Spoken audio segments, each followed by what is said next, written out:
Duke Campbell Prince citrine का grandfather वो कहता है तुम सच में यहाँ पर मुझे रिस्ट्रेंट करने के लिए आए हो। और वो दिल में सोचता है कितना इम्पॉसिबल लगता है ना कि फर्स्ट प्रिंस जो अभी कुछ वक्त पहले मरने वाला था और इसको तो मर जाना चाहिए था ऊपर की कर्ज की वजह से, अभी वो मेरे सामने खड़ा है और हमारा ग्रैंड प्लान रिबेलियन का वो सामने आ चुका है। लेकिन फिर भी मेरी बेटी तो बिल्कुल बेकार निकली, वो इस प्लान को छुपा भी नहीं पाई। लेकिन अब जबकि हम सब पकड़े जा चुके हैं तो इसको ज्यादा छुपाने की जरूरत नहीं है। तो वो कहता है आखिर हिज हाइनेस आपको क्या लगता है कि आप जिसे पहले कर्ज मिला था वो पॉसिबली कर ही क्या सकता है। तो हमारे प्रिंस एलेक्स को तो बड़ा गुस्सा आ रहा था। वो कहता है तुम तो ड्यूक कैम्पबेल सोचता है यही वक्त है कि मैं हेटफुल रॉयल फैमिली और क्वींस बेरी फ्रैक्शन का खात्मा कर दूं। और तब उसके हाथ में एक चिट थी, वो उसको फाड़ता है। वो सोचता है इस तरह ये किंगडम ये मेरा हो जाएगा। और जैसे वो उस पेज को फाड़ता है ना वहां पर इर्द गिर्द धुआं रहता है। वो कहता है ब्राइट फ्यूचर के लिए प्रिंस एलेक्स आपको अभी मरना ही होगा। तो प्रिंस एलेक्स कहता है कि यार सब लोग समझ के रहना, लेकिन वो धुआं इधर उधर फैल रहा था। तो एलेक्स कहता है आखिर ये ड्यूक करना क्या चाहता है। लेकिन तभी उसके पीछे से कोई उस पर हमला करने लगता है। तो तभी हमारा एलेक्स को देख लेता है, उसको डॉज करता है। लेकिन वहां पर बहुत सारे स्पाई आ गए थे जो कि हमारे हीरो और बाकी लोगों को हमला कर रहे थे। वो कहता है क्या क्या ये सारे के सारे कैम्बल फ्रैक्शन के लोग हैं? लेकिन ये लोग तो नाइट्स हैं भी नहीं, ये सारे के सारे तो नोबल्स है ना। लेकिन ऐसा लगता है कि इनकी सैनिटी बिल्कुल गायब हो चुकी है और इनकी आंखें, मुझे लगता है कि ये सब कुछ लगता है इनको मैनिपुलेट किया गया है जैसा कि माय लेडी ने कहा था। तो ड्यूक सोचता है वो नोबल्स जिन पे मैंने ओपल का स्पेल कास्ट किया है ना वो हमेशा मेरे ऑर्डर मानेंगे और इस पावर के साथ ये वाला क्राउड ये तो कुछ भी नहीं है, मैं इन सबका खात्मा करके रहूंगा। तो प्रिंस लाक कहता है कोई भी किसी नोबल को हार्म ना करे, हमें बस सबको पकड़ना है क्योंकि इन सबको ड्यूक ने मैनिपुलेट किया हुआ है। तो सब लोग कहते हैं जी। तो वो सोचता है अपने एम्बिशन के लिए मुझे लगता है कि इसको उन लोग की भी परवाह नहीं है जो इसको सर्व करते हैं। लेकिन अगर कुछ भी हो गया ना तो ड्यूक कैम्बल मैं तुम्हें माफ नहीं करूंगा क्योंकि तुमने सब लोग को कठपुतली की तरह यूज किया है। तो ड्यूक कैम्बल वो कहता है फर्स्ट प्रिंस आज तुम्हारी यहाँ पे मौत होगी। लेकिन दूसरी तरफ हमें वही सीन दिखा रहता है जहाँ पे ओपल की माँ उसके सामने उसकी मेट को मार रही थी। तो वो कहती है प्लीज मुझे माफ कर दे। लेकिन हमारी हीरोइन और सिट्रिन वो तो अलमारी में छुपे हुए थे। तो सिट्रिन सोचता है मुझे समझ नहीं आ रहा आखिर अगर मॉम की गलती थी तो आखिर ग्रैंडमा किसी और को क्यों मार रही हैं और किसी और को सफर क्यों करना पड़ा है। शायद यही वजह थी कि मॉम ने मेरी बजाय एरनल को टारगेट किया। लेकिन मॉम वो तो इस वक्त बहुत ज्यादा पिटीफुल लग रही हैं और क्या उनको ऐसे भड़ा किया गया था। और तब ओपल वो तो रोते हुए कुछ लिख रही थी। लेकिन तभी एरनल वो दरवाजा खोलने लगती है। तो तब उसको सिट्रिन रोकता है। वो कहता तुम क्या करने की कोशिश कर रही हो, अगर तुम यहाँ से बाहर निकली तो कुछ गड़बड़ हो जाएगी, कुछ गलत हो गया तो हमारी एरनल कहती है ये तुम्हारी मॉम की मेमोरीज हैं, लेडी ओपल की मेमोरीज, और इसीलिए मैं तुम्हें बता रही हूँ ये सिर्फ एक ख्वाब है और हमने अगर अभी कुछ किया ना तो इसका एक्चुअल हिस्ट्री पे कोई फर्क नहीं पड़ेगा। और अगर ऐसा ही है तो मैं चाहती हूँ वो एक अच्छा ख्वाब देखे और इसीलिए मैं उसके लिए कुछ करना चाहती हूँ। तो तब वो दरवाजा खोलती है। वो सोचती है मैं बिलीव करती हूँ कि उसका ट्रेजिक पास्ट उसमें थोड़ी सी अच्छी मेमोरीज हो। तो तब वो दरवाजा खोलते हुए कहती है एक्सक्यूज मी। तो ओपल की माँ वो उसको इधर देखती है। वो कहती है क्या तुम कौन हो, आखिर तुम तो यहाँ पर क्या कर रहे हो। तो ओपल भी उसकी तरफ देखती है। तो हमारी हीरो आगे आते हुए कहती है आज मैं यहाँ सिर्फ आज के लिए आई हूँ क्योंकि मुझे लेडी ओपल के प्राइवेट ट्यूटर के तौर पर हायर किया गया है। तो तब वो कहती है क्या, लेकिन ओपल वो तो उसको देखी जा रही थी। तो तब वो कहती है मुझे और कुछ समझ नहीं आया और ओपल का हाथ पकड़ती है और वहां से भागने लगती है। तो बाकी उसकी माँ कहती है पीछे से कहाँ जा रही हो, तुम्हें क्या लगता है कहाँ जा रही हो, रुक जाओ यहाँ पर। लेकिन तब वो ओपल का हाथ लेकर बाहर निकल आई थी। वो कहती है लेडी ओपल हम लोग फील्ड ट्रिप पर चलते हैं। तो ओपल कहती है क्या फील्ड ट्रिप पर। तो तभी सिटन भी उसके पीछे आ गया था। वो कहता है मुझे छोड़ के कहाँ भाग रही थी। लेकिन हमारी हीरोइन वो सोचती है इस वक्त लेडी ओपल को जिस चीज की जरूरत है वो है उनका एक चांस जो कि उन्हें लाइफ में चाहिए होगा।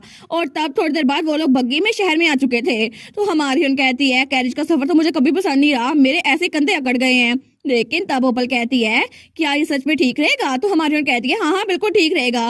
वो सोचती है वैसे भी ये रेल पास नहीं है ना तो कॉन्सिक्वेंसेज कोई भी नहीं होंगे और वैसे भी सिर्फ 9 घंटे बचे हैं जब तक मैं इसकी मेमोरीज को चेंज कर सकती हूँ। और मुझे लगता है इस टाइम में मुझे इसका दिल खोलना पड़ेगा ताकि इसकी लाइफ थोड़ी सी डिफरेंट हो जाए। लेकिन अभी के लिए मैं इसके साथ मेमोरीज क्रिएट करना चाहती हूँ ताकि अपने आप पे यकीन रखे क्योंकि मेरी टीचर ने भी उस दिन यही किया था। मेरी लाइफ चाहे जितनी मर्जी बुरी थी लेकिन मेरी टीचर्स ने मुझे हौसला दिया था और इसलिए तो मैं टीचर बनी थी ना। तो तब ओपल कहती है लेकिन एग्जैक्टली फील्ड ट्रिप होती क्या है। तो हमारी उन कहती है फील्ड ट्रिप ये तो लेडी ओपल के लिए ना कि वो जिस चीज को ज्यादा पसंद करती है ना उस चीज को देखे, और आज का दिन तो फील्ड ट्रिप का है।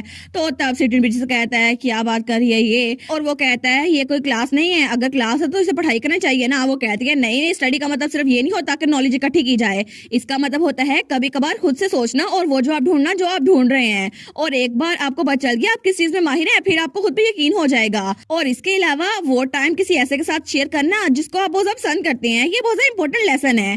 तो तब वो कहती है क्या हम आज का दिन इकट्ठे गुजारें क्योंकि हम लोग इकट्ठे स्टडी कर सकते हैं। वो सोचती है मुझे पता है कि मैं कुछ और नहीं कर सकती, लेकिन अभी के लिए इसकी मेमोरीज को ठीक जरूर कर सकती हूँ, अच्छी मेमोरीज तो ला सकती हूँ ना इसके दिल में, क्योंकि हमारा बचपन चाहे जैसा मर्जी हो लेकिन कुछ मेमोरीज बनाने का हक हमारा खुद का भी होता है, और इसीलिए मैं सच में ये चाहती हूँ। तो तब प्रिंस सिट्रिन उसको देखी रहा था, तो वो सोचती है मैं आज इसके साथ ही रहूंगी और इसकी मेमोरीज इसको अच्छा करूंगी। तो ओपल कहती है अच्छा अगर ऐसी बात है, तो उसके कान में कुछ कहती है, तो सिटिन भी करीब होकर सुनता है। तो हमारी कहती है क्या, और तब हमें कुछ घंटों बाद का सीन दिखा रहता है जब वो लोग एक बिल्डिंग के सामने बैठे हुए थे, लेकिन तभी ओपल ने एक ड्राइंग बनाई थी जिसमें वो बिल्डिंग बहुत ज्यादा औसम लग रही थी। तो एर्नल की तो आंखें खुली की खुली रह गई थी। वो कहती है तुम्हारे पास तो टैलेंट है। तो सिटिन कहता है मुझे कभी पता नहीं चला कि मॉम इतनी ज्यादा टैलेंटेड है।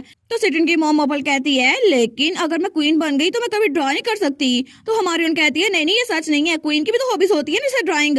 वो कहती है हो सकता है, अगर टीचर आप ऐसा कह रही है ना तो हो सकता है। तो हमारे सोचती है इसने मुझे टीचर बोला, लेकिन तब वो कहती है टीचर क्या सच में मैं अच्छी क्वीन बनूंगी, लेकिन मुझे डर लगता है कि मैं किस तरह की क्वीन बनूंगी, और अगर मुझे किसी तरह का डर बनना है ना तो मैं आप जैसी बनना चाहूंगी टीचर, बिल्कुल आप जैसी। तो वो कहती है सच में, और तब उसको गले लगा लेती है। तो वो कहती है लेडी ओपल आपके फाइनल लेसन के तौर पर क्या मैं आपको फैन एक्टिविटीज सिखा सकती हूँ। तो ओपल कहती है क्या फैन एक्टिविटीज, वो क्या होती है।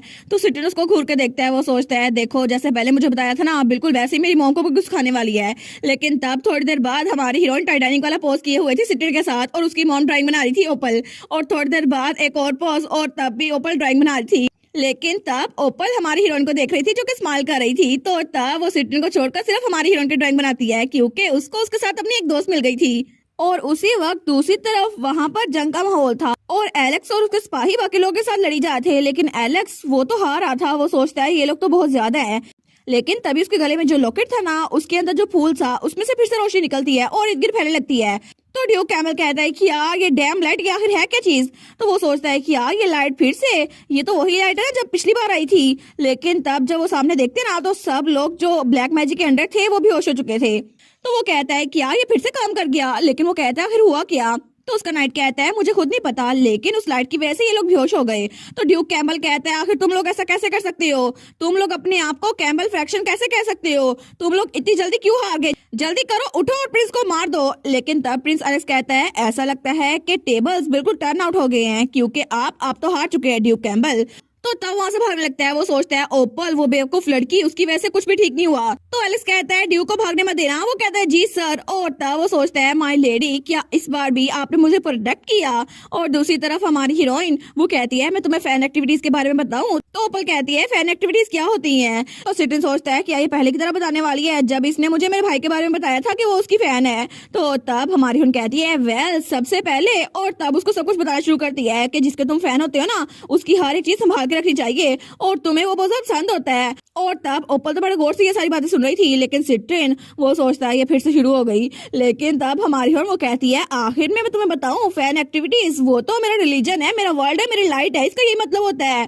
तो तब ओपल वो कहती है अच्छा, लेकिन सिट्रिन उसके दोबारा बजे हुए थे। तो ओपल कहती है लेकिन आखिर फैन एक्टिविटीज का मेरे प्रॉब्लम के साथ कोई ताल्लुक है या नहीं। तो सिट्रिन कहता है जहां तक मुझे याद पड़ता है आप तो अच्छी क्वीन बनने के बारे में फिक्रमंद हो रही थी ना। तो ओपल कहती है हाँ ऑफ कोर्स। वो कहता है क्या इसके अलावा भी कोई और बात है। तो उसकी माँ के हाथ कांप रहे थे। तो ओपल थोड़ी नर्वस हो रही थी। वो कहती है एक क्वीन की ड्यूटी होती है कि वो पूरी सल्तनत को कोई वारिस दे और उसको किसी नोबल की तरह भड़ा करे, लेकिन मेरे पेरेंट्स वो तो मुझे डिफेक्टिव प्रोडक्ट कहते हैं ना, एक होपलेस डॉटर। और मुझे नहीं पता अगर मेरा कोई बेटा या बेटी हुई तो मैं माँ का रोल अच्छे से निभा पाऊंगी या फिर नहीं। मे बी मैं अपनी माँ की तरह हूँ और अपने बच्चे पे जुल्म करूँ तो फिर कैसा होगा, और अगर ऐसा हुआ तो क्या मैं अच्छी माँ बन पाऊंगी या फिर नहीं। लेकिन तभी हमारी हीरोइन उसको गले लगा लेती है। वो कहती है मेरे पेरेंट्स वो भी मुझसे नफरत करते थे। तो ओपल और सिट्रिन दोनों कहते हैं क्या। तो हमारी हीरोइन कहती है वो मुझे बार बार बताया करते थे कि अगर मैं पैदा ना हुई होती तो उनकी जिंदगी कितनी अच्छी होती, लेकिन ये बातें ये मेरे दिल में चुभती थी। तो ओपल कहती है टीचर क्या ये बातें सुनकर आपको बहुत ज्यादा उदास लगता था? तो हमारी कहती है वेल ये बहुत ज्यादा पेनफुल था, लेकिन कभी कभार तो मैं दिल करता था मैं यहाँ से गायब हो जाऊं, लेकिन फिर भी जब मैं अपने फैन के बारे में सोचती थी ना, किसी ऐसे इंसान के बारे में जिसको मैं बहुत ज्यादा पसंद करती हूँ, तो फिर दुनिया में रहना मेरे लिए थोड़ा सा आसान हो जाता था और मैं ऐसे ही इस दुनिया को नहीं छोड़ के जा सकती क्योंकि मेरा फैन वही मेरे जिंदा रहने की वजह है। तो सिटिन उसको देखते हैं, वो सोचता है एरिनल तुमने सच में ये सब कुछ झेला? लेकिन वो कहती है मैं कभी भी किसी की मां नहीं थी, लेकिन मुझे पता है कि आप कैसा फील कर रही हैं। लेकिन लेडी ओपल आपकी पेन और मेरी पेन वो ब्लैक मैजिक की वजह से कनेक्ट हो गई थी, इसीलिए रिजेक्ट होने की डिस्पेयर मैं महसूस कर सकती हूँ कि आपने क्या कुछ झेला था। लेकिन मेरी पुरानी लाइफ में जिस चीज ने मुझे जिंदा रखा हुआ था ना, वो फैन एक्टिविटीज थी, क्योंकि मैं किसी को बहुत ज्यादा पसंद करती थी और उसके रिएक्शन की परवाह किए बगैर कि वो मेरे बारे में क्या सोचता है, मैं बस जीती थी कोई ऐसी चीज जो किसी के लिए मीनिंगलेस होगी लेकिन मेरे लिए बहुत ज्यादा मीनिंगफुल थी। और जब मुझे रियलाइज हुआ ना कि मैं उसी को देखकर बहुत ज्यादा खुश होती हूँ, तब मुझे बहुत ज्यादा अच्छा लगा क्योंकि मेरे फेवरेट कैरेक्टर का इस दुनिया में एग्जिस्ट करना ही मेरे लिए काफी था और शायद इसीलिए मेरी इतनी मिजरेबल लाइफ में कोई खुशी आ गई और तब तक मैं जिंदा रह पाई और दूसरे लोग की भी मदद कर सकी। लेकिन ये एक मैजिक की तरह है और अगर आपको अपनी बुरी चीजों को दूर करना है ना, अपनी बुरी मेमोरीज, तो आपको किसी का फैन बनना पड़ेगा या फिर किसी का दोस्त। तो आपको इस बारे में क्या लगता है? तो ओपल उसकी तरफ देखती है तो सिटिन उसकी तरफ देखता है, वो सोचता है क्या सच में फैन का ये मतलब होता है? वो कहती है लेडी ओपल प्लीज अपना कोई ओशी ढूंढिए, अपना कोई आइडल जिसको आप बहुत पसंद करती हो और डेफिनेटली आपको कोई मिल जाएगा और अगर ऐसा हुआ ना तो प्लीज आप उसको सपोर्ट कीजिएगा। और तब रात हो चुकी थी। वो कहती है ऐसा लगता है हमारा टाइम खत्म हो गया है। तो तब उसकी तरफ हाथ बढ़ाती है, वो कहती है चल ना लेडी ओपल मैं आपको घर छोड़ देती हूँ। तो तब उसका हाथ पकड़ते हुए कहती है क्या मैं दोबारा आपको कल मिल सकूंगी टीचर? तो हमारी कहती है ये तो मुश्किल होगा। तो ओपल कहती है अच्छा, लेकिन फाइनली मैं आपसे मिली थी क्योंकि मेरी जिंदगी में थोड़ी सी खुशी आई थी, लेकिन जब आपने मुझे बताया फैन एक्टिविटीज इतनी फन होती हैं, लेकिन अभी आप जा रही हैं ना, और तब फिर से वो रोना शुरू कर देती है। वो कहती है किस तरह की लाइफ हुई? तो हमारी कहती है मैं दोबारा आपसे जरूर मिलूंगी। तो वो कहती है क्या? तो हमारी अनिल कहती है मैं फ्यूचर में दोबारा एक दिन आपसे जरूर मिलूंगी, तो तब तक के लिए प्लीज मुझे भूलिएगा मत, लेकिन अगर आप भूल भी गई ना तो मैं याद रखूंगी और मैं दोबारा आपके पास जरूर आऊंगी, तो प्लीज तब तक के लिए अपनी लाइफ अच्छे से गुजारिएगा। तो तब वो भी स्माइल करती है, वो कहती है सच में? तो हमारी कहती है हाँ बिल्कुल, तब हम फैन एक्टिविटीज इकट्ठे करेंगे, तो डेफिनेटली इसको भूलिएगा मत। वो कहती है ठीक है मैं नहीं भूलूंगी। तो हमारी कहती है मुझे ये सुनकर बहुत अच्छा लगा और मैं अपनी बेस्ट करूंगी कि हम लोग दोबारा मिल सके। और उसी के बाद वो लोग वहां से टेलीपोर्ट हो गए थे और दोबारा से उसी ब्लैक स्पेस में आ गए थे। तो तब वो कहती है प्रिंस सिटिन आपको इस बारे में क्या लगता है? तो सिटिन कहता है क्या मतलब? वो कहती है क्या मैंने उनकी मेमोरीज में कुछ अच्छा भरा? लेडी ओपल की मेमोरीज में क्या मेरे अल्फाज का कुछ असर होगा? तो सिटिन सोचता है ये लड़की ये सच में अपनी लाइफ की परवाह किए बगैर दूसरों के बारे में सोचती है, स्पेशली मेरी मॉम के बारे में सोच रही है। लेकिन इस वक्त मैं इसको ये बताना चाहता हूँ कि अगर इसके अल्फाज मुझ पे असर कर सकते हैं ना, तो डेफिनेटली ये मेरी मॉम तक भी पहुंचेंगे। और वो यही बात कहता है।